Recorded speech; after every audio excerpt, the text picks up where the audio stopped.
ಅವೇನು ದೊಡ್ಡ ತೀಸ್ಮಾರ್ಕ್ ಅಲ್ಲೇ ಏನು ಕಡಿಯೋದಾಗಲ್ದ ಅವನಿಗೆ ಇಲ್ಲಿ ಬಂದು ಏನು ಕಡಿತಾನವ ಅವಾಗ ಗಂಡಸಿದ್ರೆ ಬಂದು ಸರ್ಕಾರ ಮಾಡು ಅಂತೇಳಿ ನೋಡಮ್ಮ. ಏಕನಾಥ್ ಶಿಂದೆಗ ಅವ ಏನಾದ್ರು ಗಂಡಸಿದ್ದ ಏನು ಸ್ಟೇಟ್ಮೆಂಟ್ ಕೊಟ್ಟಾನ ಬಂದು ಗೆಲ್ಸಿಂದು ಒಂದು 4 ಮಂದಿ MLA ಕರ್ಕೊಂಡು ಹೋಗಂತೇಳಿ ಕೈ ಕಾಲು ಇಡ್ಲಕ್ಕೈತಾನ. ಹೋಗಿ MLA ಮನೆಗೆ ಹೋಗಿ ರೊಕ್ಕ ಕೊಡ್ಲಕ್ಕೈತಾನ.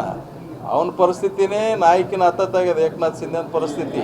ಆ ಕಡೆ BJPದವ್ರು ಗುದ್ದಲಕ್ಕೈತಾರೆ, ಈ ಕಡೆ MLA ಗುದ್ದಲಕ್ಕೈತಾರೆ. ಅವನ ಪರಿಸ್ಥಿತಿ ನಾಯಕಿನ ಹತ್ತತ್ತಾಗ್ಯದ. ಒಂದು ಮೊದಲು ತಂದ ಸೀಟ್ ನೋಡಿಕೆ ಅಂತ ಹೇಳಿ ಏಕನಾಥ್ ಶಿಂದೆಗೆ ಏನು ತಲೆ ಕೆಟ್ಟದ ಏನು ಗೊತ್ತಿಲ್ಲ. ಕರ್ನಾಟಕದಾಗ ಎಷ್ಟು ಜಿಲ್ಲೆಗಳು ಅಂಬೋದೇ ಅವನಿಗೆ ಗೊತ್ತಿಲ್ಲ. ಏನು ಮಾತಾಡ್ತಾನೆ.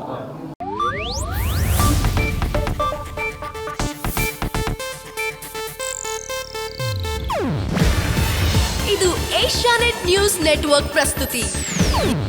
ನೀವು ನೋಡ್ತಿದ್ದೀರಾ ಏಷ್ಯಾನೆಟ್ ಸುವರ್ಣ ನ್ಯೂಸ್.